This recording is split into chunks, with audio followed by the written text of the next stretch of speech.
She boarded flight ALX 4A2 with nothing but calm confidence. Avery Sinclair, a black CEO whose quiet presence could command a boardroom, took her seat in 1A, ready for a night above the clouds. But minutes later, the air shifted. The purser's polite smile was just a mask, her words laced with something colder. A seat issue, she claimed. Passenger comfort, she said. But was it really about comfort, or something far more insidious? How does a routine first-class flight turn into a silent battle of wills at 35,000 feet? What happens when the wrong person is targeted? And that person has the power to rewrite the ending. And what would you do if your dignity was tested where the world was watching? Yet no one was supposed to see tonight. You'll hear the story of a woman who refused to move not out of stubbornness, but out of principle. A woman who turned a seat dispute into a catalyst for change, and a pilot's unexpected act of courage that made all the difference. If you believe some stories need to be told, hit like, share this video, and subscribe because you're about to board a flight you won't forget. Avery Sinclair moved through the jet bridge with the practiced ease of someone who had spent years in airports, yet never lost the quiet reverence for flight. Outside, New York's late evening sky hung in a haze of violet and gold, the city's lights twinkling in the distance. She stepped into the cabin of Aeroluxe Airways Flight ALX 4A2 bound for London, and was greeted by the familiar subtle scent of polished leather and faint citrus from the freshly wiped surfaces. The first-class section glowed under soft overhead lighting, a serene contrast to the chaos of the terminal she had just left behind. Avery had chosen the late flight for a reason. It gave her a pocket of calm before the high-stakes meetings awaiting her in London. As the CEO of Meridian Technologies, she lived in a world of relentless deadlines and billion-dollar negotiations. But here, for a few quiet hours, she could prepare, think, and breathe. Her carry-on was sleek, understated, and she stowed it neatly overhead before sliding into seat 1A. The seat cradled her comfortably, an oasis of order in the ever-moving machinery of global travel. She powered up her tablet, the glow reflecting softly on her face. Rows of data and graphs danced across the screen projections for a merger that could reshape an entire sector. Her mind began to lock into the familiar rhythm of analysis. The faint hum of boarding passengers was a background score, one she barely noticed. Years of travel had taught her to block out the bustle and focus inward. But there was something in the air, something subtle, a shift so faint it was almost imagined. A pause in the footsteps passing her row, the sensation of eyes lingering a beat too long. She dismissed it at first, chalking it up to travel fatigue. After all, she'd been through dozens of flights without incident. Still, a small voice in the back of her mind whispered that she knew this feeling. She had felt it in corporate boardrooms where her credentials were questioned before she even spoke. She had felt it at charity galas where her presence was a surprise. It was the weight of scrutiny, dressed in civility. The cabin crew moved methodically, guiding passengers to their seats. One of them, a woman in her mid-40s with immaculate posture and a tight chignon, stood at the far end of the aisle, scanning the boarding manifest. Her name tag caught the light: Clara Whitfield, purser, the highest-ranking member of the cabin crew. Clara's eyes swept the first-class cabin like a quiet tide, and when they landed on Avery, there was the faintest tightening at the corner of her mouth. Avery's gaze met hers, steady but neutral. Years in leadership had taught her the art of measured stillness. She returned to her tablet, deliberately breaking the gaze. Yet she felt the moment lodge itself somewhere deep inside. She'd learned not to ignore such moments. They were often the first drops before a storm. A man in a tailored Navy suit passed her seat, glancing at her tablet with a mild curiosity. The boarding continued. Announcements murmured over the speakers. Luggage rolled. Coats rustled. But Avery noticed Clara lingering near the galley instead of continuing her checks. The purser was speaking quietly to a younger attendant, Lena Price. If Avery read the badge correctly, Lena's expression was uncertain, her eyes darting toward seat 1A before looking quickly away. Avery adjusted the cuff of her blazer, a small, grounding gesture. She told herself to focus. There was work to do, a presentation to refine. She tapped her stylus against the glass, underlining a figure on her chart, but her ears stayed tuned to the ambient sounds, registering shifts in tone and tempo. Across the aisle in 1C, a man settled into his seat with a camera bag at his feet. He had the easy, observant air of someone used to watching rather than being watched. His eyes flicked toward Avery, then toward the galley where Clara and Lena still spoke in low tones. He didn't linger, but Avery caught the brief spark of awareness there. Her thoughts wandered back to the numbers on her screen. She traced through the logistics of integrating two multinational teams, the staffing redundancies, the supply chain adjustments. Numbers were predictable. People were not. And in the back of her mind, she knew that any challenge she faced in a boardroom was amplified in spaces where unspoken hierarchies ran deep spaces like this. The boarding slowed as the final passengers trickled in.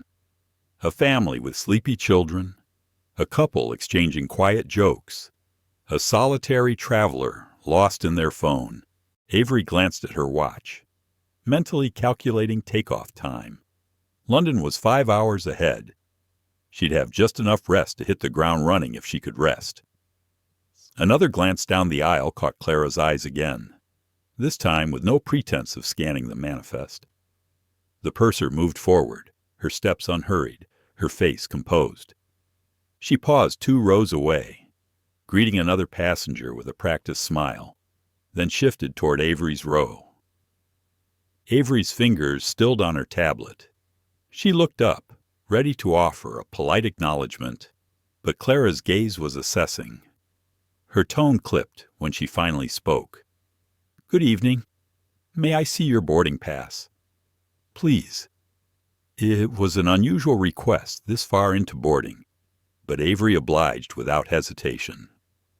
She tapped the tablet dark, reached into the side pocket of her seat, and withdrew the neatly folded pass. She handed it over, her expression calm.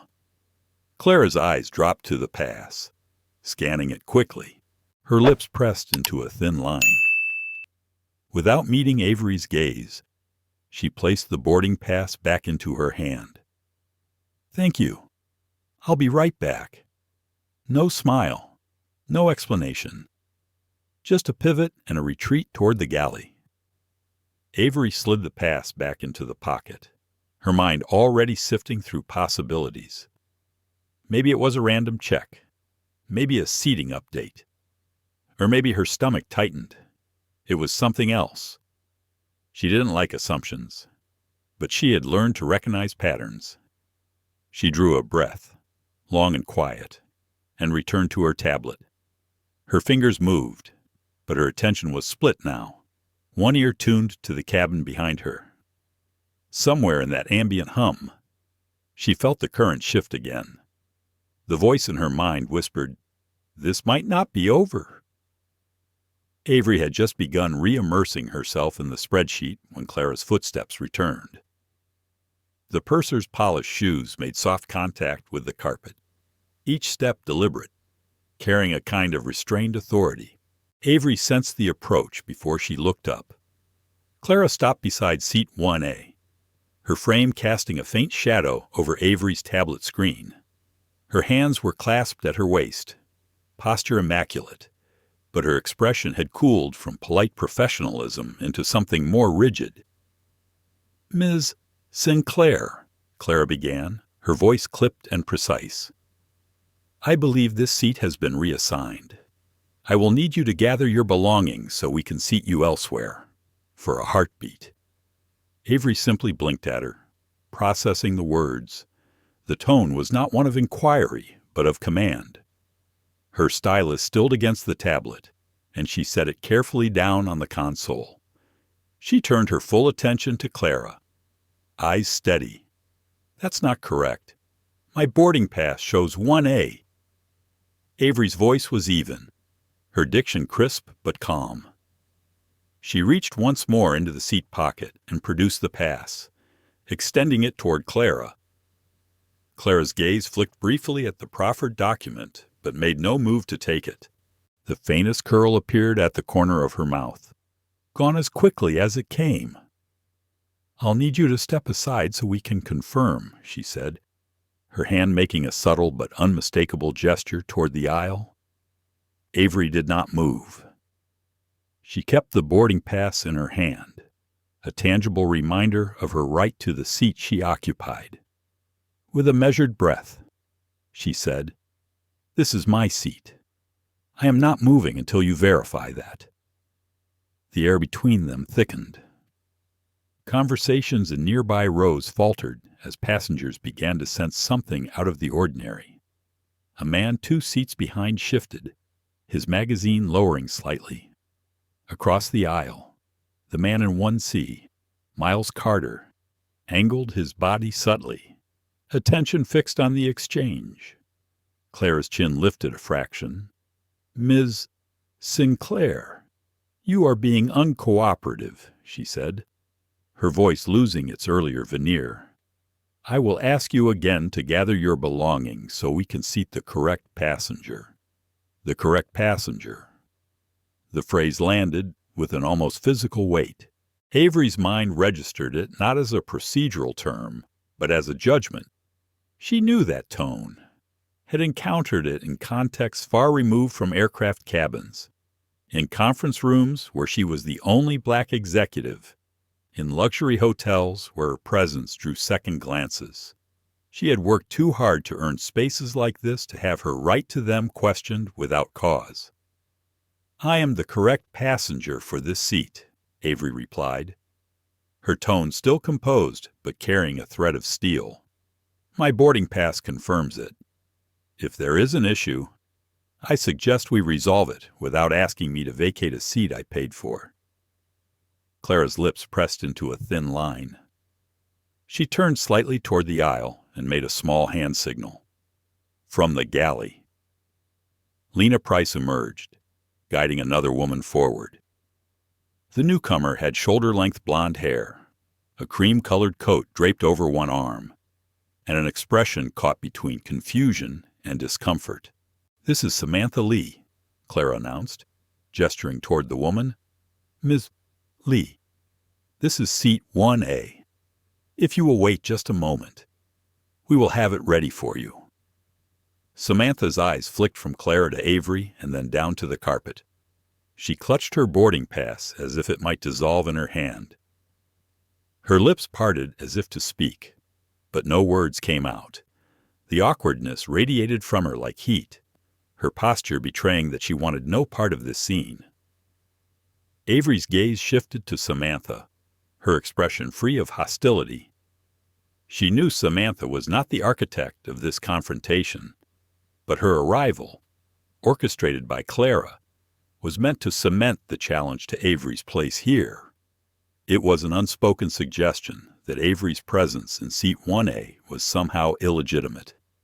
Clara moved fractionally closer, lowering her voice but not enough to keep it from carrying to nearby rows. "Ms. Sinclair, please do not make this more difficult than it needs to be. If you would simply comply, we can sort this out without further disruption." The word comply rang in Avery's ears. Her pulse quickened, but her voice remained steady. She placed the boarding pass on the console beside her and folded her hands in her lap. "I am not moving," she said. "You have the manifest. You can verify it. I will wait." Clara's jaw tightened, her eyes narrowed just slightly. the first visible crack in her professional mask. She glanced at Lena, who shifted uncomfortably, her gaze darting between the two women. Then Clara looked back at Avery. "Very well," she said. Her tone clipped. Her gaze moved past Avery to Lena, and there was a flicker of something in her eyes, a silent message. Lena's posture stiffened, and Avery recognized the shift immediately. It was the signal for escalation, the kind that could mean physical removal. In that moment, Avery's mind churned. Part of her considered compliance. Give up the seat, avoid the scene, save her energy for the meetings ahead. But another part of her, the part forged in years of being the only one in the room, refused. This wasn't just about a piece of leather and a little extra legroom. It was about legitimacy.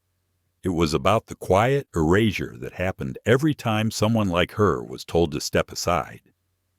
She straightened in her seat, meeting Clara's gaze head-on. "I am not moving," she repeated. Her voice was quiet but unyielding. The cabin seemed to still around them. Samantha shifted her weight, clearly wishing herself anywhere else. Lena stood frozen, torn between orders and her own conscience. Passengers nearby watched with open curiosity now, their eyes moving from Avery to Clara and back. Miles in 1C adjusted something in his lap. Avery caught the faint gleam of a phone lens angled just enough to capture the scene. His expression was calm, but there was intent in his eyes. Clara exhaled through her nose, short and sharp. "Very well," she said again, but this time it carried a note of warning. She turned on her heel and strode toward the galley. Avery watched her go, the boarding pass still resting untouched beside her. She felt her heart beat once, twice, in her throat. She inhaled slowly, steadying herself. Whatever was coming next, she knew the moment of decision had already passed. She had chosen her ground, and she would stand it. The hum of the boarding cabin had shifted into something heavier. The soft murmur of conversation, the rustle of coats, and the metallic clink of luggage handles seemed distant now, all muted beneath the awareness that something was happening at the front of first class. Avery could feel the energy around her tightening, like invisible threads pulling taut. Lena Price stood a few feet away, guiding Samantha Lee closer. Samantha's cream-colored coat still hung from her arm, but her shoulders had rounded in on themselves. It was the posture of someone who wanted to melt into the floor. She clutched her boarding pass like a fragile talisman, her eyes darting anywhere but toward Avery. Samantha's voice, when it finally came, was quiet. "I think there might be a mistake. I was told this is my seat." Avery turned her gaze to her. Her tone held no edge, only measured calm. "Your boarding pass says 1. Samantha glanced at it, then nodded almost imperceptibly. "Yes, it does. But I don't want to cause a problem." Avery's lips pressed together. She could see the conflict in Samantha's expression, the unspoken understanding that she was being inserted into something uncomfortable. It wasn't Samantha's doing, but she was being used as a prop to reinforce Clara's claim. Clara stood just behind Samantha, her presence towering over the exchange without needing to raise her voice. "We'll resolve this quickly," she said, but her words were more for the surrounding passengers than for Avery. "There is no need for drama." The irony of that statement almost made Avery laugh. No need for drama. Yet Clara had brought another passenger to stand directly over her, an implicit suggestion that Avery should yield to avoid embarrassment. Avery kept her expression neutral. "You can resolve it without moving me," Avery replied. "I have my boarding pass. You have the manifest. Verify it." Clara's jaw tightened. "This isn't the way we do things." Ms. Sinclair. Avery's brows lifted just slightly. Then perhaps the way you do things needs to change. A few passengers shifted in their seats. The man in 2A coughed into his hand. The woman in 3D glanced up from her phone and leaned forward to get a better view. Miles Carter, still in 1C, didn't move much, but his phone was angled just enough to capture the interaction. Avery noticed, and a part of her was grateful. Evidence had a way of cutting through the fog of denial later. Clara stepped closer, her shadow falling across Avery's knees. Please, gather your belongings. We have to keep boarding on schedule. Avery kept her eyes on Clara's. I will not move unless the manifest proves this seat isn't mine. Clara turned toward Lena with a sharp look. The younger attendant's spine stiffened, her eyes flitting to Avery's and then away. The unspoken command was clear. Prepare to remove her. Lena's voice was tentative. Maybe we should check with the captain before Clara cut her off. That won't be necessary. Her words were crisp, but beneath them was a flicker of impatience, maybe even frustration. She placed a hand lightly on the headrest of Avery's seat, as if to claim it by proximity. Samantha shifted uncomfortably. Her eyes lifted toward Clara. I really don't want to take someone's seat if it's theirs, she murmured. Can't we just check? The tension that crossed Clara's face was brief but telling. Samantha was supposed to be a silent participant in this tableau, not a voice adding friction. Clara smoothed her features quickly. Ms. Lee, please wait here, she said, stepping away from both women and toward the galley. Avery exhaled slowly. She had maintained her composure, but she could feel the heat rising at the base of her neck. Every instinct told her this was more than a simple mix-up. There was an assumption in Clara's manner, a certainty that Avery's presence here was somehow anomalous, out of place. She had lived through that assumption before, dressed in different clothes, but always with the same undercurrent. Her mind flashed to a board meeting years ago, when a new investor had mistaken her for an assistant and asked her to fetch coffee, before realizing she was the one running the meeting. The sting of that moment, the pause in the room, the forced smile she had given, to smooth over the awkwardness, all of it came back now. Samantha stepped slightly closer, her voice dropping so only Avery could hear. I'm sorry. I didn't mean to be part of this. Avery gave her a small nod. I know. You're not the one making these decisions. Lena lingered nearby, shifting her weight from one foot to the other. Her eyes found Avery's for a brief second, and in that moment Avery saw hesitation, even sympathy. But Lena was bound by orders. Orders came first, at least for now, from the galley. Clara's voice carried low but sharp, speaking to someone out of sight. Avery couldn't catch every word, but she heard enough. The phrases non-compliant passenger and situation at 1A floated through the air. The coded language was familiar. It was the kind of phrasing that could justify escalation without ever stating why the conflict had begun. Miles leaned slightly in his seat, keeping his phone steady. His expression was calm, but his eyes were alert, cataloging every detail. Clara returned, her composure back in place, though her eyes had cooled further. We're going to settle this now, she said. Her gaze swept briefly over Samantha and Lena before fixing on Avery. I'm going to have the captain verify the seating. Until then, please remain seated. It was a shift in tone, a reluctant concession. Avery inclined her head, the faintest acknowledgement. Very well. Clara gave a short nod to Lena. The younger attendant disappeared toward the cockpit, her steps brisk. Clara remained where she was, arms folded lightly, the posture of someone unwilling to cede ground. The seconds stretched. The boarding announcements droned on. Passengers filed past in the other cabin sections, but in first class the air felt thick and still. Samantha stood awkwardly by the window seat across the aisle. Not sitting, not leaving, caught in a no-man's land between two versions of the truth. Avery glanced toward the front, catching a glimpse of movement beyond the open cockpit door. A tall figure in a crisp uniform stepped out, his stride measured and unhurried. Even before he reached the first-class aisle, Avery knew who he was. Captain Daniel Rourke carried the kind of presence that commanded attention without a single word.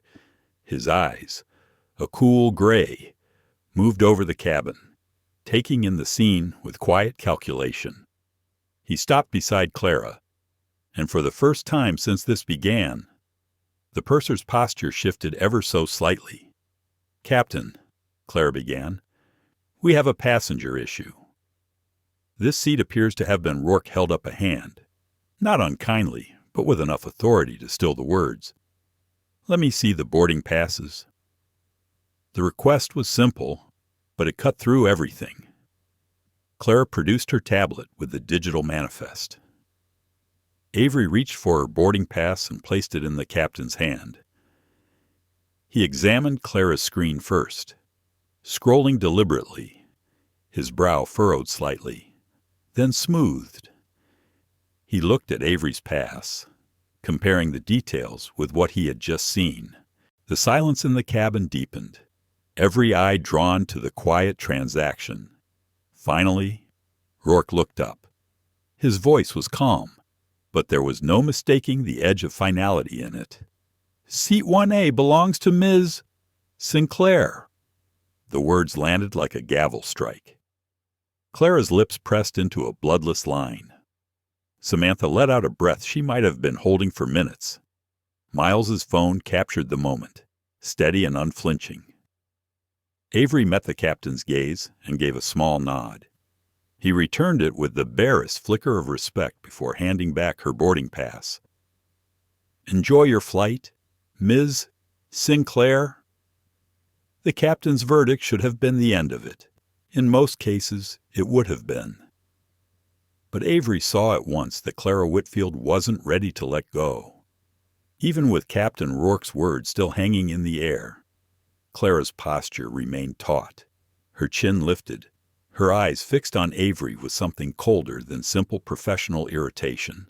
It was the look of someone unwilling to concede, not just a seat, but a point of principle they had built their authority upon. "Thank you, Captain," Avery said, her tone calm and even. She placed the boarding pass back into the pocket beside her, then retrieved her tablet. It was a small, deliberate act resuming the work she had been doing before the interruption, signaling to everyone watching that she intended to reclaim her space without drama. Captain Rourke gave a final glance at both women, then stepped back toward the cockpit. The authority in his stride was unshaken, but Avery didn't miss the subtle flicker of his eyes toward Clara, a silent warning that he would be paying attention. Clara stood still for a few moments longer, her fingers tightening around the edge of her tablet. Then she turned sharply toward the galley, her shoes making muted thuds on the carpet. Samantha Lee hovered uncertainly, her boarding pass still in hand. She offered Avery a faint, almost apologetic smile, before following Clara toward the back of the cabin, clearly relieved to be out of the spotlight. Avery allowed herself a slow breath. The tension in her shoulders eased slightly, but she didn't let her guard down entirely. She'd learned long ago that open victories in moments like this didn't always mean the battle was over. Often, they just shifted the battleground. Across the aisle, Miles Carter slipped his phone into his jacket pocket. He met Avery's gaze for the first time since speaking up, giving her a small nod. His expression was calm, but there was a spark there, recognition, maybe even respect. She returned the nod, a silent acknowledgement of his support. The cabin seemed to settle. The sounds of boarding returned bins opening and closing. passengers adjusting in their seats, attendants offering pre-departure drinks. But the peace didn't hold for long. From the galley, Avery caught the faint sound of voices. Clara's low and clipped, Lena Price's softer and more hesitant. The younger attendant's words were harder to make out, but the tone was enough to convey unease. Clara's voice had the precision of someone issuing orders. Then there was a pause, and Lena stepped back into the cabin. She approached Avery slowly, stopping just beside her seat. "Miss Sinclair," she said quietly, "we're still trying to clear a seating discrepancy. The purser has asked that you step into the galley so we can resolve it away from the other passengers." Avery looked at her for a long moment. The request was couched in politeness, but the subtext was clear. Removing her from the seat would erase the visible assertion of her right to be there. It would recast the narrative for everyone watching, turning her into the problem rather than the one wronged. "I appreciate your position, Lena," Avery replied gently, "but I am comfortable staying right here until it is resolved." Her voice was steady, unyielding. Lena hesitated. There was a flicker of conflict in her eyes, loyalty to her superior on one side, awareness of the injustice unfolding on the other. She gave a small nod and stepped back, retreating toward the galley without pressing the point. It wasn't 2 minutes before Clara reappeared. Her steps were brisk, her expression a mask of professional detachment, but her eyes were hard. She stopped at Avery's seat, leaning in just enough to make the moment private yet visible. "Ms. Sinclair, I am concerned about your level of cooperation. If you continue to refuse instructions from the cabin crew, we may have to escalate the matter for safety reasons." The words were chosen carefully, wrapped in the language of procedure. But Avery knew the tactic. Safety reasons could mean anything once the term was invoked. It was the catch-all that justified any removal, regardless of the actual threat level. Her pulse quickened, but she kept her breathing slow. "Clara, I am not refusing to cooperate. I am simply insisting that my assigned seat be honored. The captain has already confirmed it is mine." Clara's mouth tightened. For the briefest moment, Avery thought she saw a flash of frustration, maybe even resentment, before the purser's professional mask slid back into place. "Very well," Clara said, straightening, but her eyes moved past Avery to someone behind her. Avery sensed rather than saw Lena step forward again, this time with a stiffness in her posture that hadn't been there before. Her hands were clasped in front of her, but the tension in her fingers betrayed her discomfort. It was then Avery realized what was about to happen. Clara had given the signal a subtle cue to prepare for physical removal if she continued to resist. The air in the cabin seemed to contract, the space around her shrinking. Every sound, the click of a buckle, the shift of fabric, the low hum of the ventilation felt amplified against the drumbeat of her pulse. Her mind raced. Part of her wanted to yield, to avoid the humiliation of being touched, pulled, and paraded through the narrow aisle. But the thought of standing and walking away from the seat felt heavier than the risk of confrontation. This wasn't just her fight anymore. The passengers had seen enough to understand that something deeper was at play, whether they admitted it or not. She sat up straighter, planting her feet firmly on the carpet. Her hands rested lightly on her knees, a posture of calm rootedness. "I will not move," she said softly. Her voice was steady, but there was a finality to it. Behind her, the motion in the aisle stilled. Passengers leaned ever so slightly forward, their eyes tracking the quiet standoff. Samantha was nowhere in sight now, likely seated in another row, removed from the unfolding scene. Miles Carter's phone was back in his hand, the lens barely visible but angled with precision. Clara studied Avery for a long moment, as if weighing the optics of forcing the issue further. Then, without another word, she turned and strode toward the front of the cabin. Lena lingered for a heartbeat, her eyes meeting Avery's in a silent exchange, before she followed. Avery let out the smallest breath. She knew it wasn't over. Clara hadn't surrendered. She had simply retreated to strategize. The threat still hung in the air, invisible but palpable, like the charged silence before a summer storm. She reached for her tablet again, more to give her hands something to do than from any real hope of focusing on the numbers. Her eyes skimmed the screen without absorbing it. In her mind, she replayed the last few minutes, cataloging every expression, every word choice, every shift in tone. Each detail was another thread in the pattern she had seen so many times before. The announcement for final boarding echoed over the speakers, pulling her back to the present. Passengers in the last rows shuffled past the first-class cabin, oblivious to the tension that had gripped it moments earlier. Avery watched them with a strange detachment, aware that her own journey on this flight had already diverged from the path she'd planned. She adjusted her seatbelt, the metallic click loud in her ears. It was a small act, but it felt like staking a claim. She would remain in Wana. She would not be erased quietly. From the corner of her vision, she saw the cockpit door open again. Captain Rourke stepped out, scanning the cabin. His eyes found Avery, and for a brief moment, they locked. No words passed between them, but the message was clear. He had not stepped out of this situation. Avery inclined her head in the faintest of nods.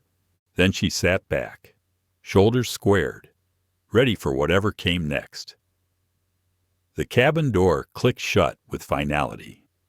The last of the passengers had boarded, and the muted rumble of the jet bridge disconnecting vibrated faintly through the floor. The air was warmer now, the smell of recycled air beginning to replace the faint chill from the terminal. Avery sat with her back straight, hands folded lightly on her lap. She could feel the pressure of eyes on her the way people tried not to stare while still following every beat of the unfolding situation. Across the aisle, Miles Carter was no longer pretending to read or adjust his belongings. His gaze was steady, observant, the quiet watchfulness of someone who had already decided this moment mattered. Clara reappeared at the front of the cabin. Her expression was polished but brittle.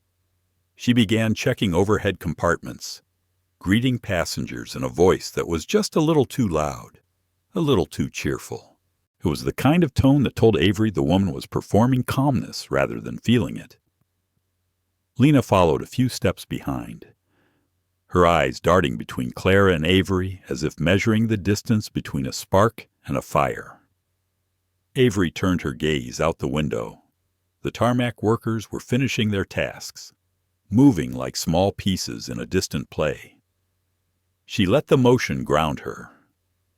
She'd been here before, not in a seat on an airplane, but in this place emotionally, the place where principle ran headlong into power.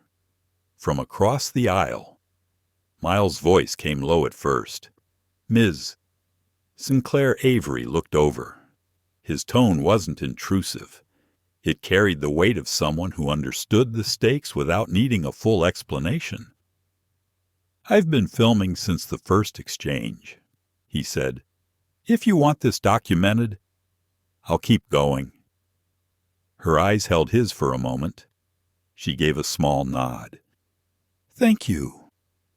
Lena's voice interrupted from just behind Miles. "Sir, please keep your phone down during boarding." Miles didn't look away from Avery.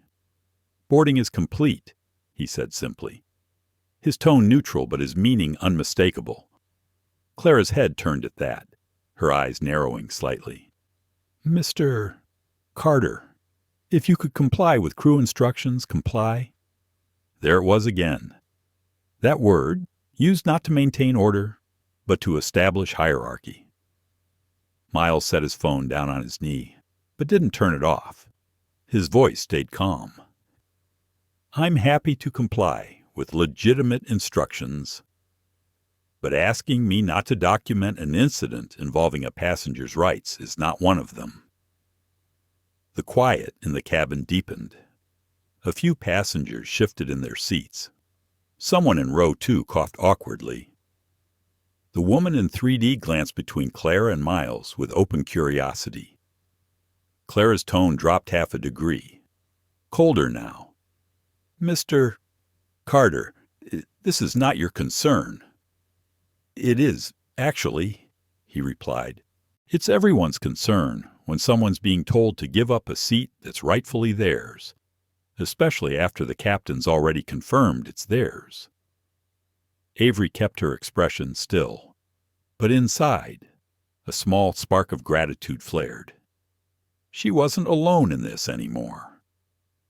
Clara's gaze flicked to Avery. Ms. Sinclair. Are you comfortable with this man involving himself? Avery answered without hesitation. I'm comfortable with any passenger choosing to act within their rights. The purser's jaw worked for a moment before she shifted her stance. Very well, but I expect all passengers to follow safety protocols. Miles gave a faint smile, more acknowledgement than triumph. The intercom crackled to life. This is your captain speaking. We'll be pushing back shortly. Please ensure your seat belts are fastened and electronic devices are set to airplane mode. The timing was perfect. Clara had no choice but to step back, moving toward the front to prepare for takeoff. But Avery knew this wasn't over. It was only on pause. The plane began to roll. The vibration of the engines filled the cabin, masking small sounds, but not the weight of the silence between people. Miles adjusted in his seat, angling his body slightly toward Avery without leaning over the aisle. You get this a lot, he asked quietly. Avery looked at him for a moment before answering. Not as often as I used to, but often enough that I can recognize the signs before the first word is spoken. He nodded slowly. It's like there's a script. And they expect you to play your role, she said. They expect compliance, he replied. And when they don't get it, they escalate. Avery allowed a faint smile. Sounds like you've been here before. In different settings, he said. I make documentaries, civil rights, social movements, things people like to pretend don't happen anymore. A ripple of turbulence nudged the plane as it climbed. Avery's hand rested lightly on the armrest. Steady. You picked quite the flight for your next project, she said softly.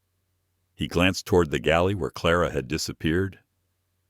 Looks like the project picked me. The seatbelt sign chimed off, and the cabin eased into the quiet rhythm of cruise. But Avery stayed alert. She'd been on enough flights to know that unresolved conflicts had a way of surfacing again when the attention of the rest of the passengers began to drift. Sure enough, not 20 minutes later, Clara emerged from the galley again. This time, her approach was slower, measured. She stopped first at row 2, speaking quietly with a passenger there, then moved toward Avery's row. She stopped beside 1A, leaning in just slightly. Ms. Sinclair, we've had a request from another passenger who feels uncomfortable with the attention this situation is creating. Avery met her gaze evenly. And I'd like to move you to a different seat to ensure everyone's comfort, Clara said, her tone smooth, but carrying an undercurrent of insistence. Everyone's comfort. The phrase might have sounded reasonable to an outsider, but Avery knew what it meant. It meant that someone, perhaps Clara herself, wanted her removed, not because of a seating error, but because her presence was inconvenient to someone's unspoken bias. "No, thank you," Avery replied calmly. "I am comfortable here." Clara's smile didn't reach her eyes. "You're leaving me with few options, Ms. Sinclair." Avery's reply was quiet but firm. "No, I'm leaving you with the option to respect the captain's confirmation." For a moment, Clara's expression flickered. It was subtle, but Avery caught it. The frustration of someone who had expected compliance and received resistance instead. "Very well," Clara said at last, straightening. She moved on. But Avery knew this was far from finished. The purser's need for control had been challenged twice now, once by the captain and once by Avery herself. A third challenge might come in a form far more disruptive. Miles glanced at her from across the aisle. "You just made the next round inevitable," he murmured. "I know," Avery said, "but some things are worth the turbulence." The engines hummed steadily beneath them. Outside, the clouds stretched in endless white, but inside, the atmosphere was anything but calm. For a while, the flight settled into an uneasy quiet. The faint hum of the engines and the soft chime of the seatbelt sign were the only sounds filling the air. The cabin crew moved through the aisles with the mechanical grace of routine, but their smiles were thinner now, their steps just a touch faster, as though they were moving through invisible friction. Avery watched the silver reflection of clouds passing beneath the wing. Her fingers tapped lightly on the armrest, not in impatience, but to keep her thoughts from settling too heavily in one place. She had learned long ago that moments like this weren't simply about the here and now. They were about every time it had happened before, and every time it might happen again if no one pushed back. Across the aisle, Miles Carter was pretending to scroll through his phone, but Avery could tell he was alert, waiting. Every so often, his gaze would flick toward the galley at the front, as if he could sense the next move before it came. It came sooner than either of them expected. Clara Whitfield reappeared, moving with the precision of someone who had rehearsed their next action. Lena Price trailed behind her, her eyes downcast, as though she didn't want to witness what was about to unfold. Clara stopped just short of Avery's seat, her posture as controlled as ever, but her voice was clipped. "Ms. Sinclair, I'm afraid we have a developing situation that requires your immediate cooperation."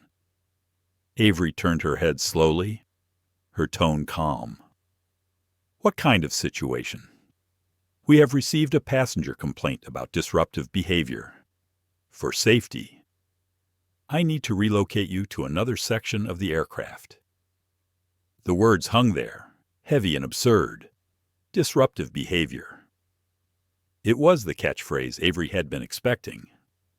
Not because it described reality, but because it gave Clara the authority to act without explaining the real motivation. "I have not been disruptive," Avery replied evenly. "I've been in my assigned seat since boarding." Clara's jaw tightened. "I'm not here to debate this with you. Ms. Sinclair, please gather your belongings and follow me to the back of the cabin." Miles' voice came before Avery could respond. "Excuse me, but that's not accurate. This passenger has been calm and compliant the entire time. I've been here since boarding. I can attest to that." Clara shot him a look sharp enough to cut glass. "Sir, I'm asking you to remain uninvolved in this matter." "Involved," Miles repeated, his voice level. "I'm a witness. That makes me involved whether you like it or not." Several passengers had turned in their seats now, curiosity sharpening into something else concern, maybe even indignation. The murmur of voices grew, quiet but insistent, a current of human reaction moving through the cabin. Avery stayed still, her posture composed. "Clara, the captain has already confirmed this is my seat. Any further attempt to remove me without cause is a violation of my rights as a passenger." Clara's voice cooled another degree. "I'm giving you a final opportunity to cooperate voluntarily. If you refuse, I will have to escalate." There it was. Escalate. Avery knew exactly what that meant. A call to the captain, a possible diversion, perhaps even a call for ground security if they chose to land. It was a blunt instrument disguised as procedure. Her thoughts moved quickly. She could yield, avoid the spectacle, and carry her frustration silently. Or she could hold her ground, knowing the risk of humiliation was real. But so was the possibility of setting a precedent for every passenger who would come after her. She took a slow breath. "I will not move," she said softly. For a fraction of a second, the cabin froze. Even the hum of the engine seemed quieter. Clara's eyes narrowed, a faint flush rising in her cheeks. "Very well," she said, and turned sharply toward the cockpit. Lena hesitated for half a heartbeat, her eyes meeting Avery's in a fleeting glance before she followed. Miles leaned toward Avery just enough for his voice to carry. "She's going for the captain again." Avery nodded slightly, then let her. The minutes that followed felt like hours. The cabin buzzed with the low murmur of passengers discussing the scene in hushed tones. Avery caught fragments, words like unfair, ridiculous, and unbelievable filtering through the air.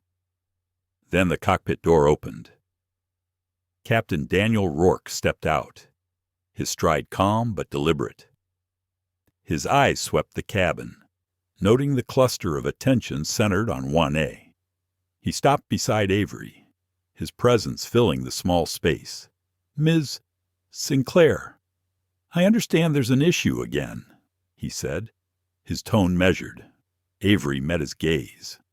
"Captain, there's no issue on my end. I've been seated here since boarding, as confirmed earlier." Rourke's eyes flicked toward Clara, who stood a step behind him. "Clara, is this the same matter we discussed earlier?" "Yes, Captain, but the situation has escalated." "Has it?" he asked, his voice mild but pointed. "Because from where I'm standing, the only thing that's changed is the repetition of the same request." Clara's lips pressed together. "Captain, I'm acting in the interest of cabin safety." Rourke's voice sharpened just slightly. "Safety concerns are valid when they are real. They are not a tool for resolving seating disputes after the manifest has been confirmed." The purser's cheeks flushed. "With respect, Captain, I'm responsible for this cabin, and I'm responsible for this aircraft," Rourke cut in. "That includes the treatment of every passenger on board." The exchange was quiet, but the weight of authority was unmistakable. Clara's eyes flickered, a calculation behind them. Rourke turned back to Avery. "You remain in 1A. If anyone approaches you again about moving, they will answer to me directly." Avery inclined her head. "Thank you, Captain." He gave a brief nod and returned to the cockpit, the door sealing shut behind him. Clara lingered for a moment longer, then turned on her heel and moved briskly toward the galley without another word. The cabin exhaled as though it had been holding its breath.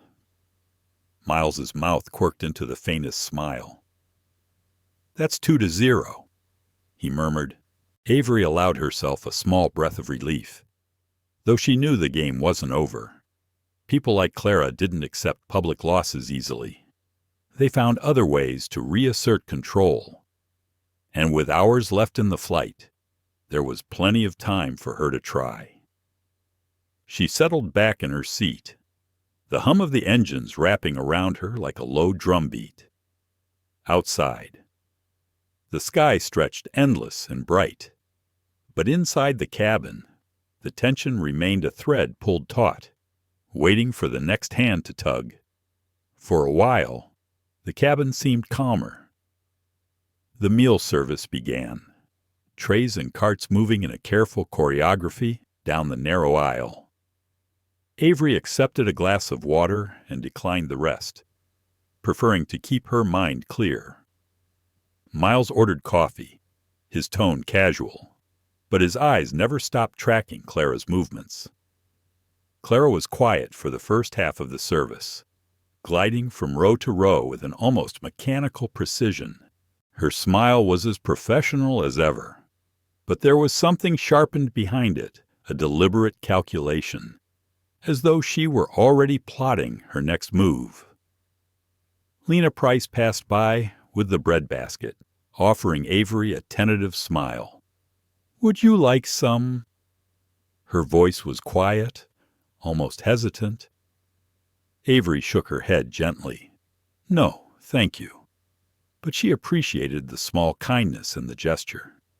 It was a reminder that not everyone on this crew had signed on for a fight. Clara's approach came mid-service, disguised as routine.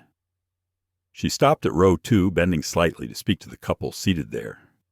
Avery couldn't hear the exact words, but she saw the way the woman's eyebrows lifted, the small shake of the man's head. Clara moved on to row 3, repeating the same hushed conversation, punctuated by quick glances toward Avery's seat. Miles noticed, too. His jaw tightened. "She's seeding the idea that you're the problem," he murmured. Avery kept her eyes forward, not wanting to give Clara the satisfaction of knowing she'd rattled her. "I know," she said softly. "It's easier for her to get me moved if she makes it look like the whole cabin wants it." By the time Clara reached row 4, the shift in atmosphere was almost tangible.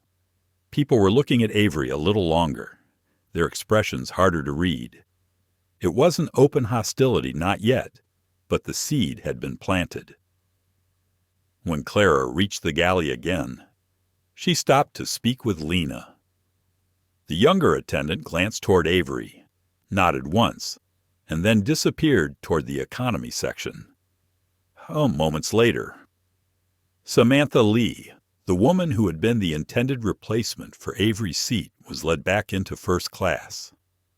Samantha's cheeks were pink, her posture a mix of embarrassment and discomfort. Samantha paused by Avery's seat.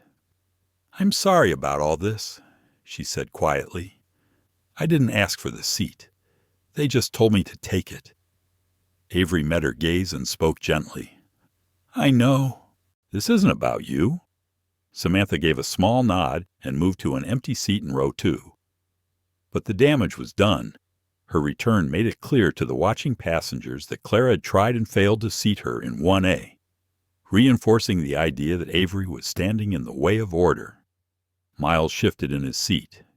"She's using optics now," he said, "making sure the cabin sees you as the lone holdout."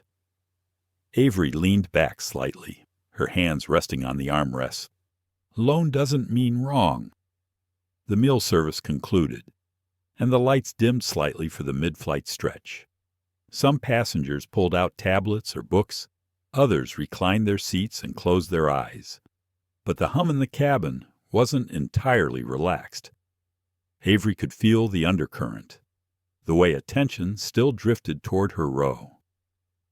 Clara struck again an hour later, this time with a different tactic. She approached Avery with a polite, almost sympathetic expression. "Ms. Sinclair, I'd like to make a suggestion that might help ease the tension in the cabin. There's a private crew rest seat available. Just behind the cockpit, more space, more privacy.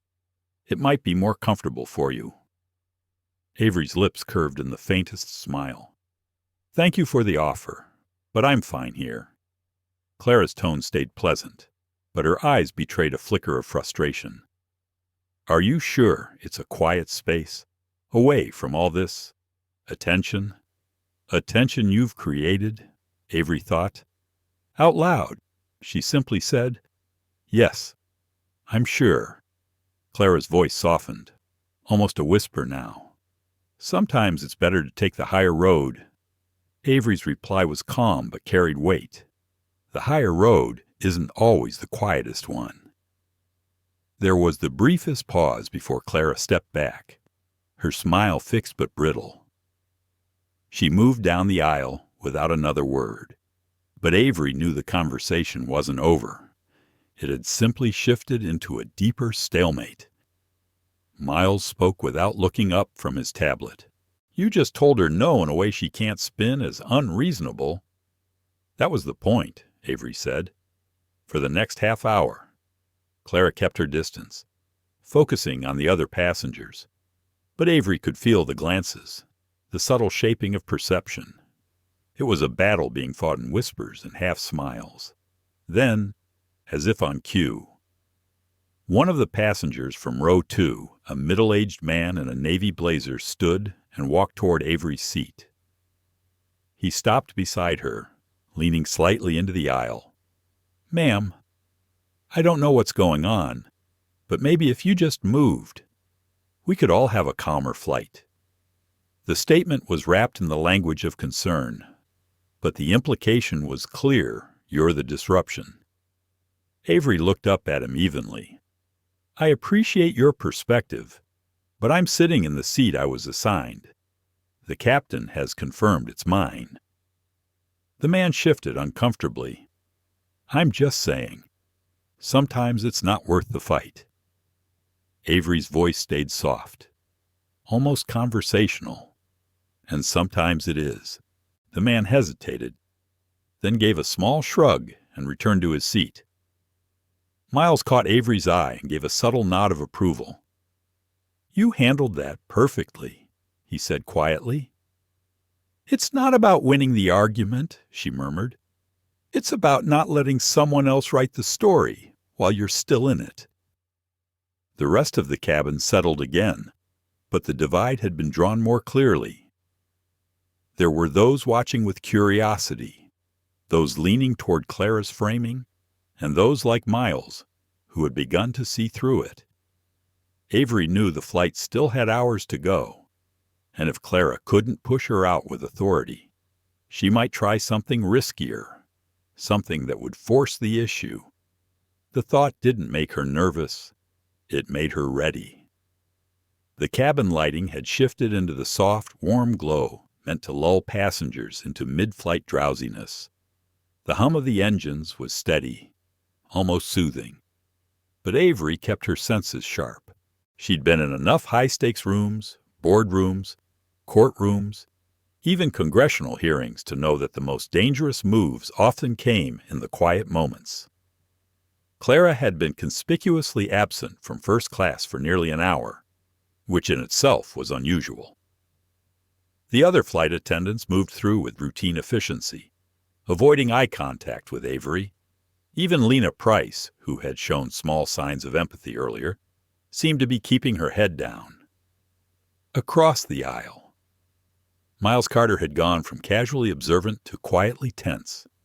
He leaned slightly toward Avery without drawing attention. "She's planning something. I can feel it." Avery gave the faintest nod. She was thinking the same thing. It happened just as the beverage cart was being stowed. Clara reappeared, walking quickly from the economy section toward the front. Her expression was composed, but there was a tautness to her movements. She stopped near the galley and spoke into the intercom phone, her voice too low for most to hear, but Avery caught a few words: security, non-compliant passenger, potential risk. She wasn't talking about a theoretical situation. She was talking about Avery. The words landed like a stone in Avery's chest, not from fear, but from the sheer brazenness of it. Clara was fabricating a safety threat, the one accusation that could override the captain's earlier decision and justify removal. Miles had heard enough to understand. "She's lying," he whispered, disbelief in his tone. Avery's eyes stayed on Clara. This wasn't just an attempt to humiliate her. This was a calculated maneuver to put her on the defensive, to force her into reacting in a way that could be spun as aggression. Within minutes, Lena approached Avery's seat, her face pale. "Ms. Sinclair, the purser would like you to move to a crew rest seat for safety reasons." Avery's voice was steady. "And what safety reason would that be?" Lena hesitated. I wasn't told specifics. That's because there aren't any. Miles cut in. This is harassment, and it's on video." A few nearby passengers perked up at that, their attention sharpening. A man in row 3 muttered, "That's not right." Avery shifted her gaze back to Lena. "Please inform the captain that I will not be moving unless there is a legitimate, documented safety issue." Lena swallowed hard. I'll let him know." She retreated toward the cockpit, glancing nervously at Claire on her way. Clara's voice floated down the aisle, pitched just loud enough for passengers to hear. "We're doing everything we can to ensure everyone's safety and comfort. Thank you for your patience." The phrasing was deliberate, crafted to imply that Avery was the obstacle to both. The cockpit door opened. Captain Daniel Rourke stepped out, his eyes scanning the cabin until they locked on Avery. He approached, his expression controlled but serious. "Ms. Sinclair, may I speak with you?" "Of course, Captain." He crouched slightly to speak at her level, keeping his voice low. "The purser has raised a safety concern regarding your presence in this seat. She has not provided me with evidence to substantiate it, because there is none," Avery replied calmly. "I've been seated here without incident." Rourke nodded once. "That was my understanding as well. I will handle this." He straightened, turning to face Clara, who stood a few rows back. "Clara, please join me in the galley, now." The command was crisp, and for the first time since boarding, Clara's composure wavered. She followed him forward, the two disappearing behind the curtain. The cabin was quiet except for the drone of the engines. Miles leaned toward Avery. If he sides with her, this could still go south. Avery's gaze stayed on the curtain. "If he does, then we'll make sure it doesn't stay quiet." A few minutes later, the curtain rustled and Rourke stepped back into view, his expression darker than before. Clara emerged behind him, her posture stiff, her lips pressed into a thin line. The captain addressed the cabin. "Ladies and gentlemen, I want to assure you that there is no safety risk on this flight. All passengers are in their assigned seats and are in compliance with our procedures. We will continue to our destination without further delay." There was a subtle shift in the atmosphere, shoulders relaxing, murmurs of approval. It was clear to everyone that the issue had been resolved in Avery's favor, though no one missed the undercurrent of tension that remained between her and Clara. Rourke turned to Avery. "You have my apologies for the disruption." "Thank you, Captain," Avery said. He gave a curt nod and returned to the cockpit. Clara lingered for a heartbeat longer, her eyes meeting Avery's with something unreadable anger, maybe, or the calculation of someone figuring out their next move. Then she disappeared into the galley. Miles let out a quiet breath. That was close. Closer than it should have been, Avery said, but the truth has a way of catching up. The cabin slowly returned to its rhythm, but Avery knew the matter wasn't over. Clara might have been checked in public, but her type didn't take losses quietly. She'd find another way to make her presence felt before the wheels touched the ground. Avery settled back into her seat, her mind moving ahead not just to the rest of the flight, but to what would happen afterward. Incidents like this didn't just fade into memory. They had ripple effects, and she intended to make sure those ripples reached farther than Clara Whitfield could ever anticipate. For the next half hour, Clara kept her distance. It was as if she had retreated entirely, But Avery knew better. People like Clara didn't stop. They adapted. When the direct route failed, they found back doors. And sometimes, those could be harder to spot. The first signs were small. Avery's request for water took twice as long to be fulfilled as it did for the passengers around her. When the hot towels came out, her row was somehow skipped until Miles quietly flagged another attendant. The dessert cart rolled through, offering cheesecake and chocolate mousse to every passenger except Avery.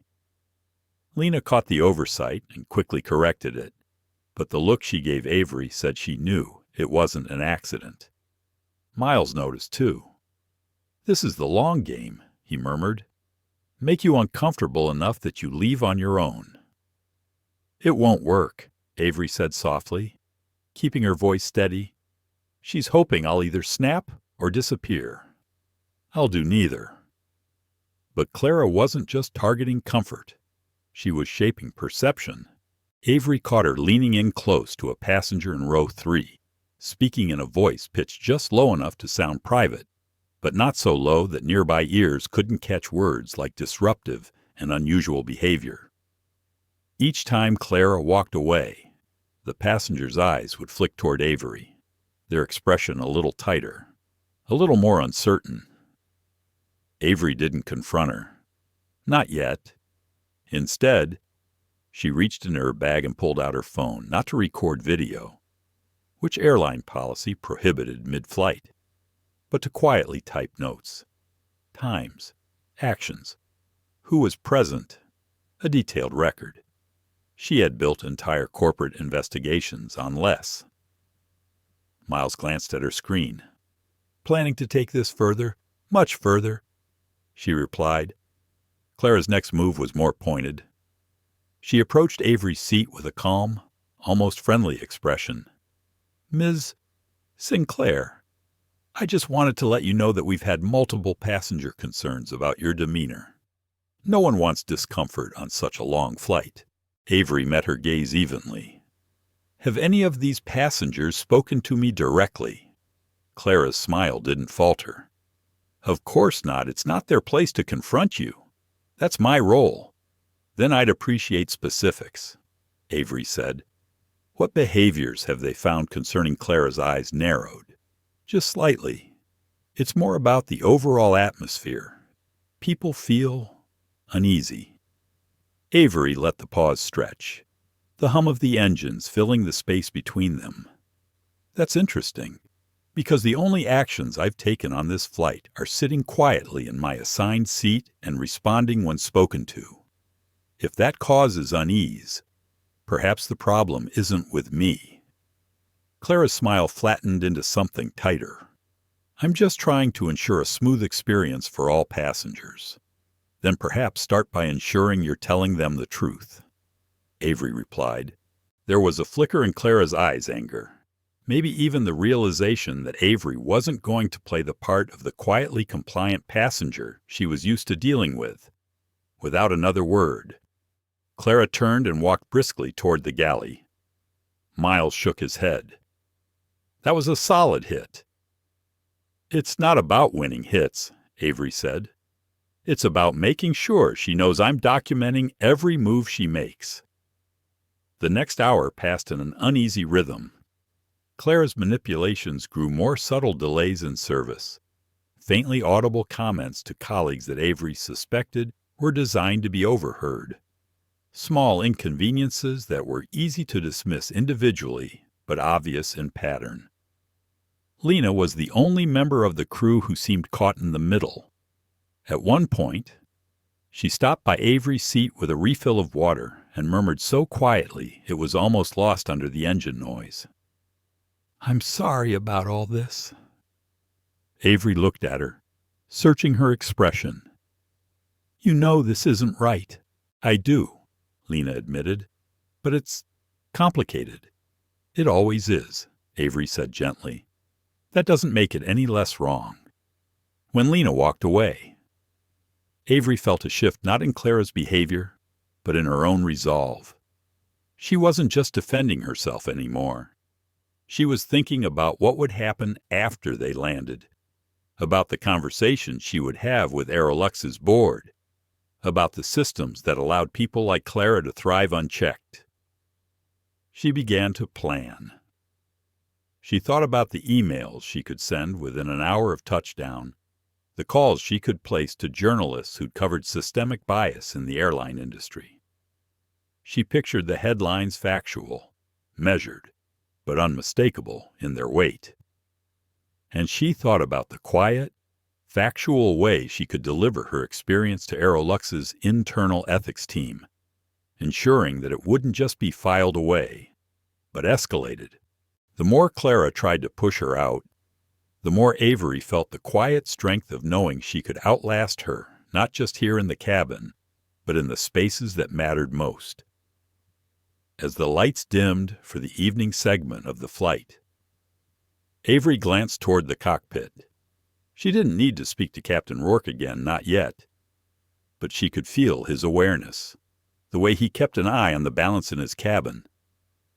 He hadn't interfered since the last confrontation, but she suspected he knew this was far from over. Miles leaned over once more, his tone curious. "You ever think about just ending it here?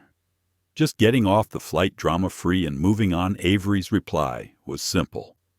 "If I walk away now, nothing changes, and the next person in this seat might not have the same choice." He studied her for a moment, then nodded slowly. "You're not just playing defense." "No," she said softly. "I'm building the next move." In the darkness, with only the low hum of the engines around them, Avery felt the tension coiling tighter. Clara's small acts of sabotage might not break her, but they could set the stage for something larger. And Avery was ready.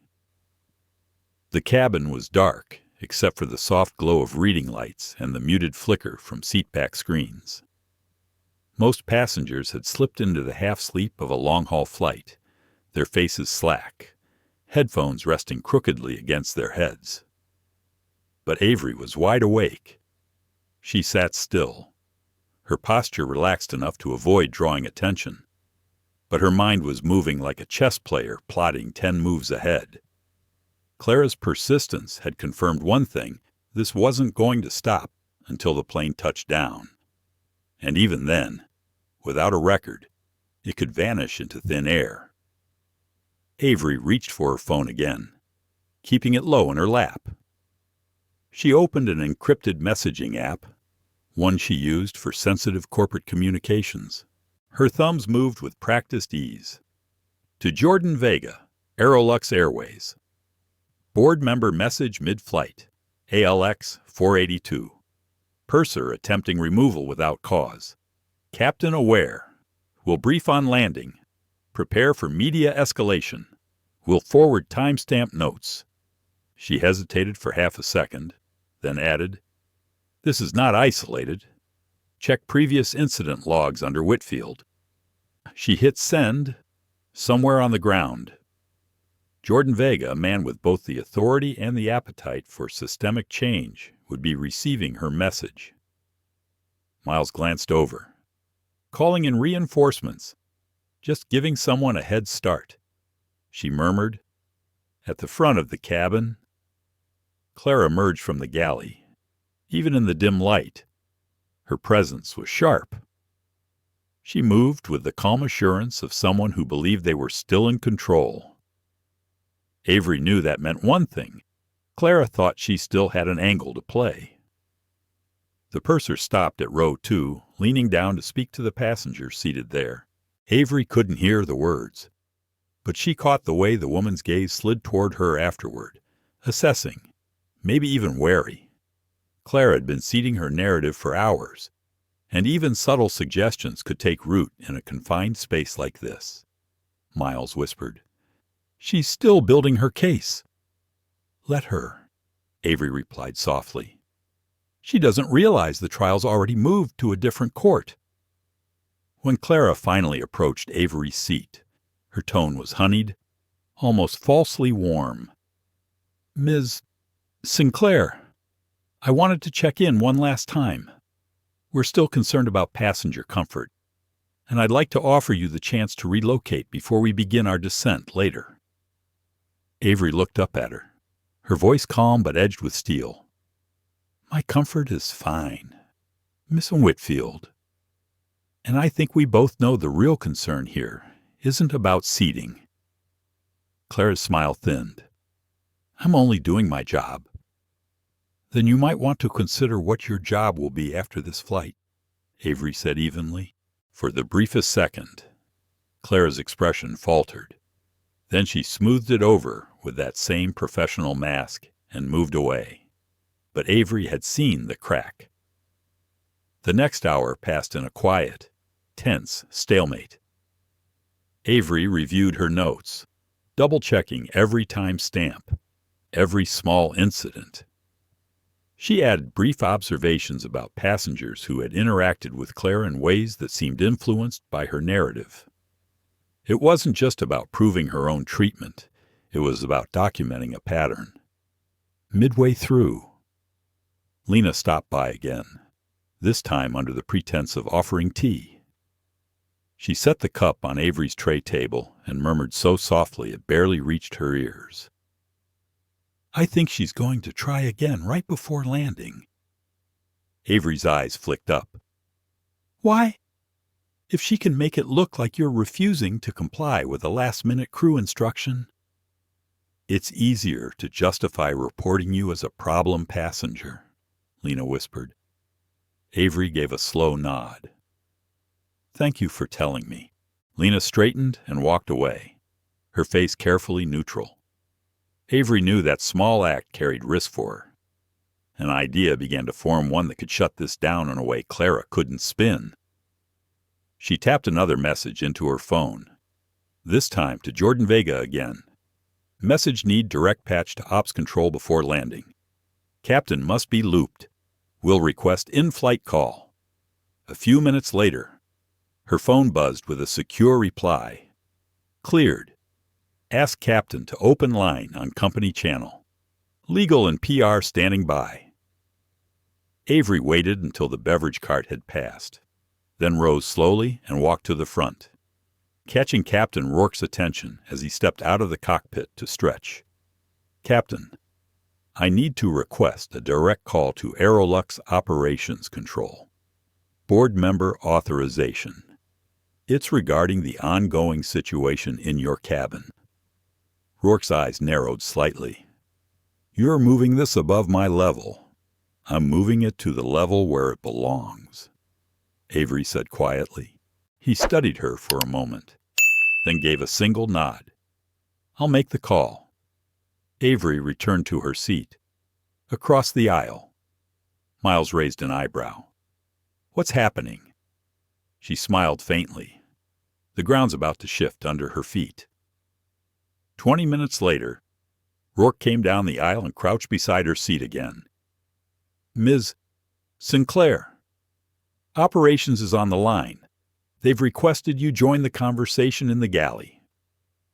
As Avery stood, she caught the way Clara stiffened near the service area. The purser's eyes followed her, suspicion flickering there, but she said nothing.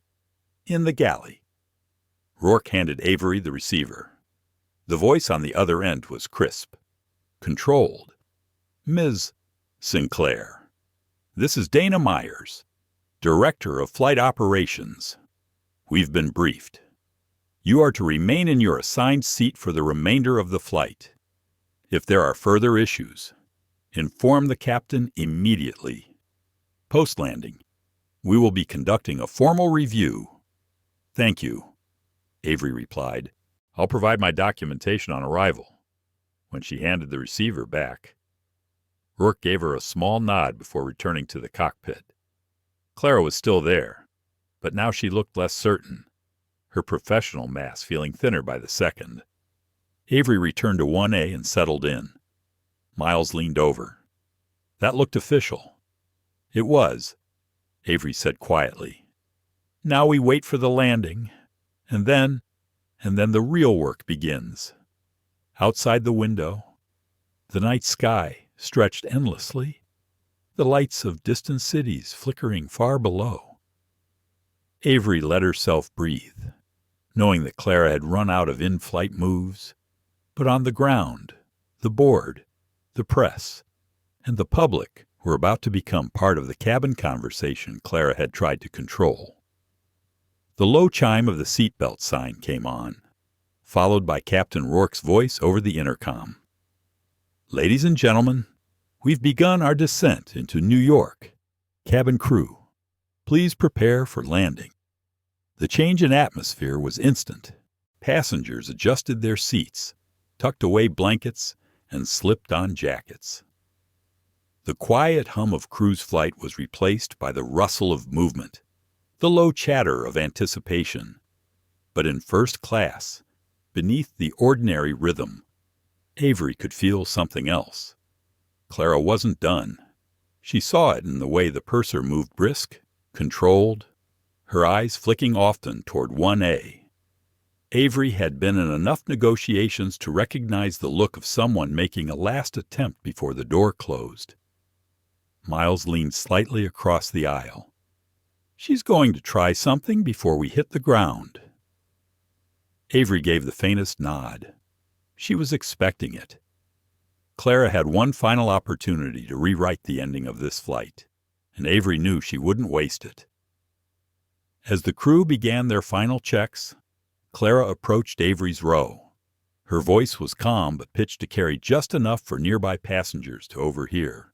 "Ms. Sinclair, we need you to store all personal items now and secure your seat for landing. That includes powering off all devices immediately." "Of course," Avery said, powering down her phone and placing it in the seat pocket. Clara didn't move away.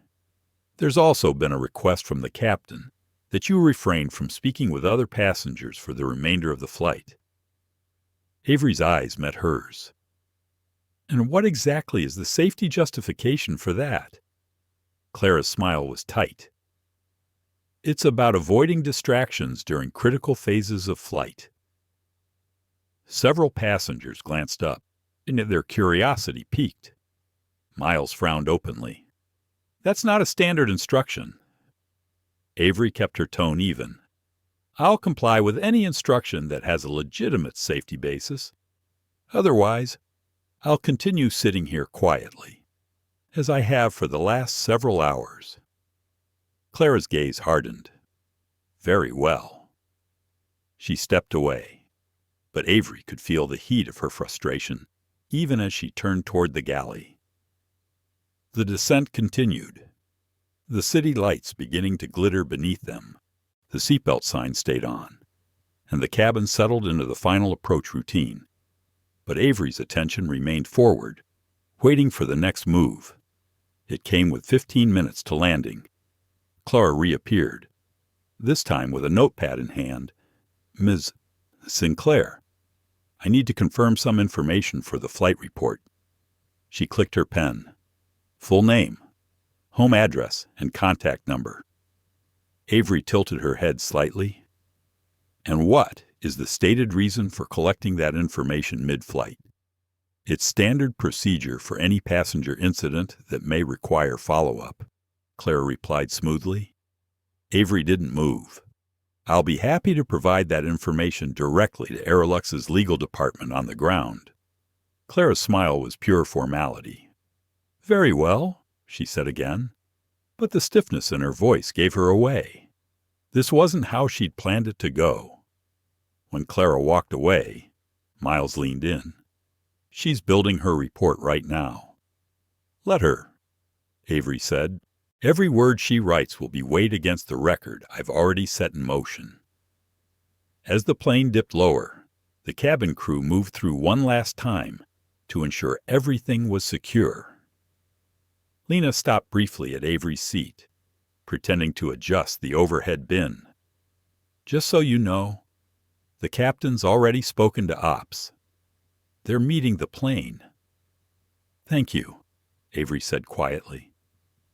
The wheels touched down with a firm thud, the reverse thrusters roaring before the engines eased back into their idle hum. A ripple of relief moved through the passengers, another journey complete. But for Avery, the real arrival was just beginning. As the plane taxied toward the gate, Claire made one final announcement.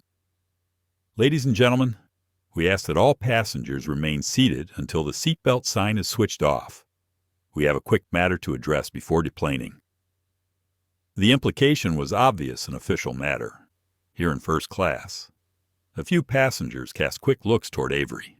The seatbelt sign chimed off, and immediately two figures appeared at the front of the cabin, one in a dark Aeroluxe uniform with a silver badge, the other wearing the subtle earpiece of airport security. Behind them, Captain Rourke stepped out of the cockpit. Clara straightened, her voice smooth. This is the passenger in question. The uniformed woman didn't look at Clara. Instead, she addressed Avery directly. Ms. Sinclair, I'm Dana Myers, Director of Flight Operations. We've spoken on the phone. Yes, Avery said. Thank you for meeting the flight. Dana turned slightly toward Clara.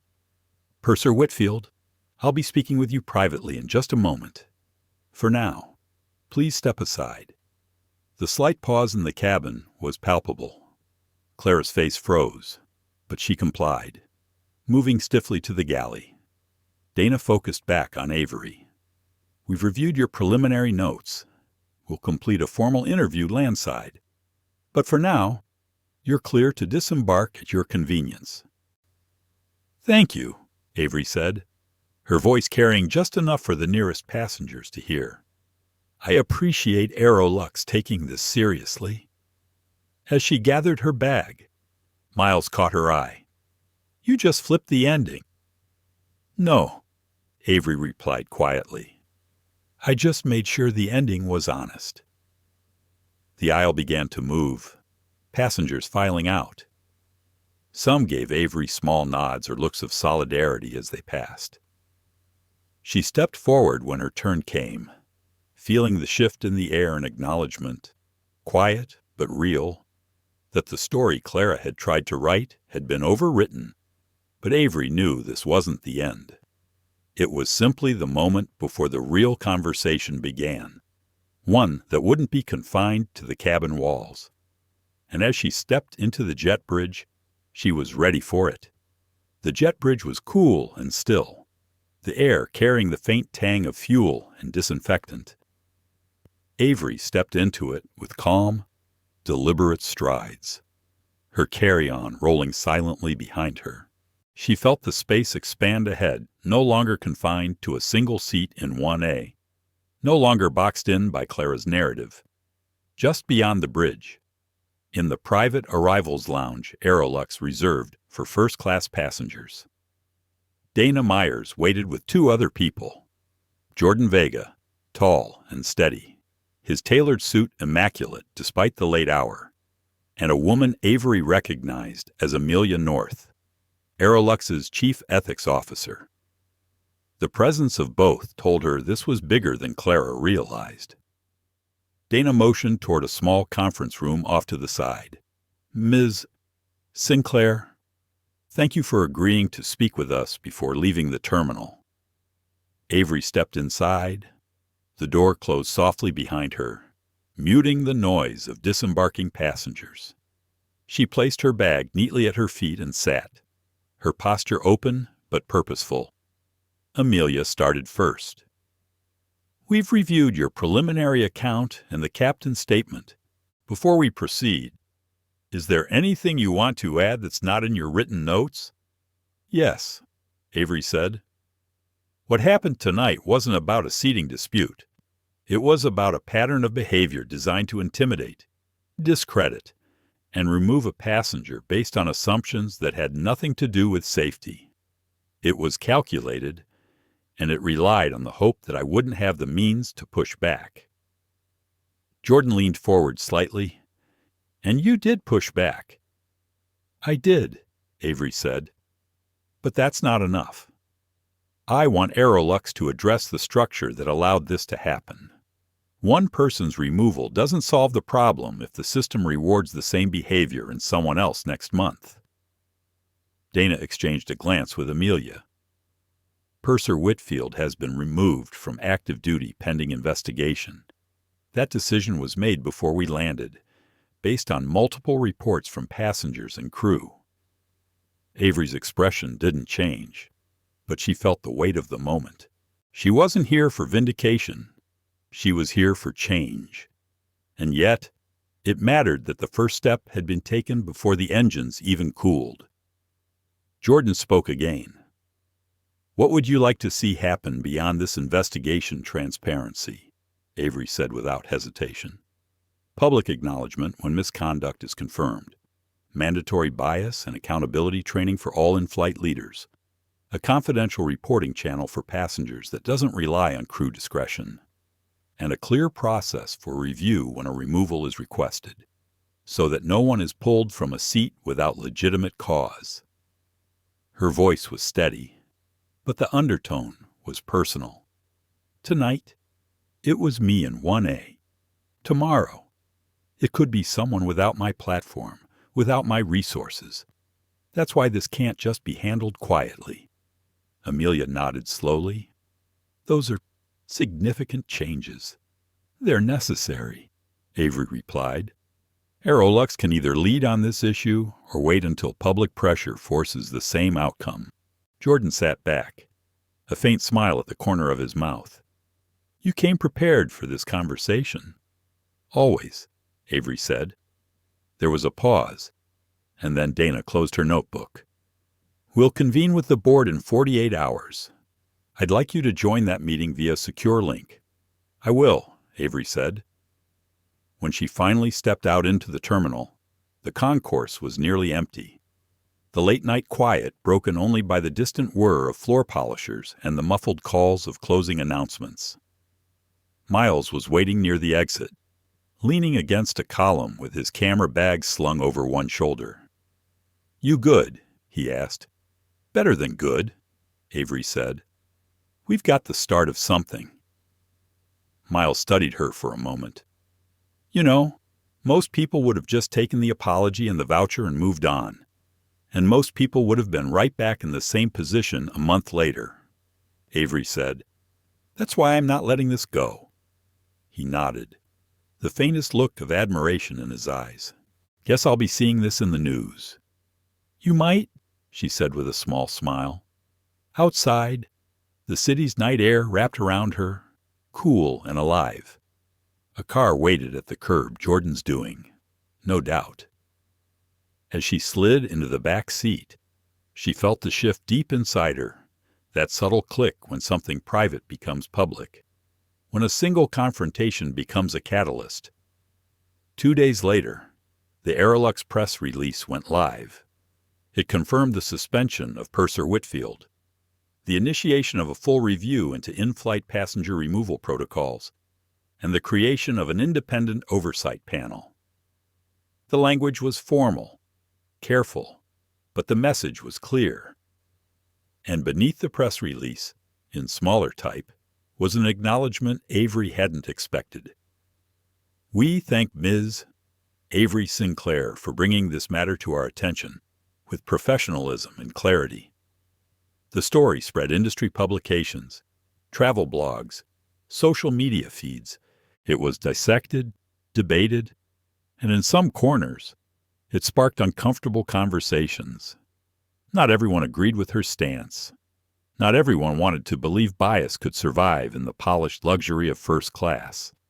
But enough people listened. Enough people saw themselves in 1A. Weeks later, Avery boarded another Aeroluxe flight, this time with a quiet sense of symmetry. She was greeted by name, her seat waiting without question, her presence acknowledged without tension. The crew moved with the same efficiency she'd always appreciated.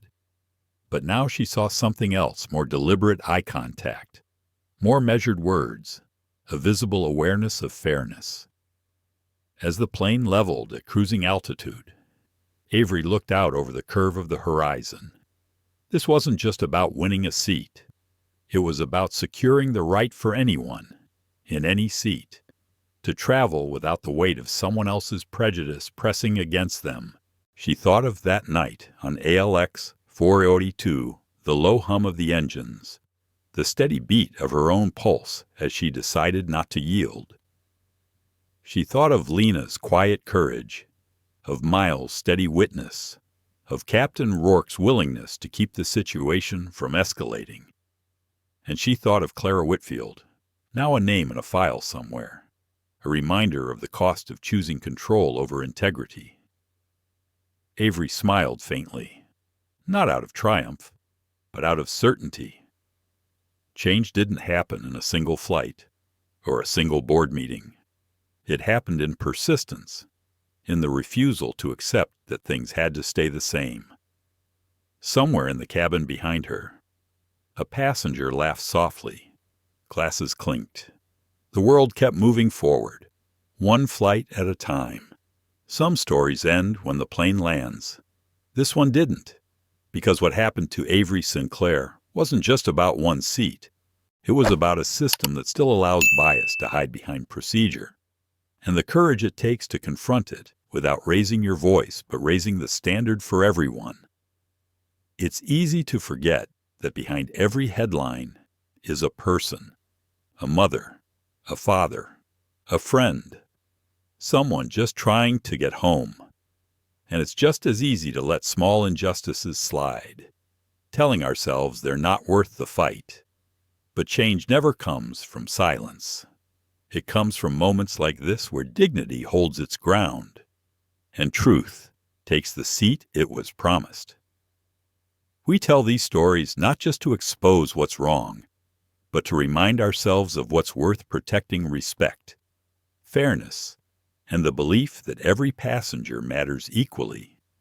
If this story moved you, if it made you think, made you feel, made you remember why justice matters, even at 35,000 feet, then help us keep telling them. Like this video, share it, subscribe to the channel, because somewhere, on some future flight, someone will be glad you did.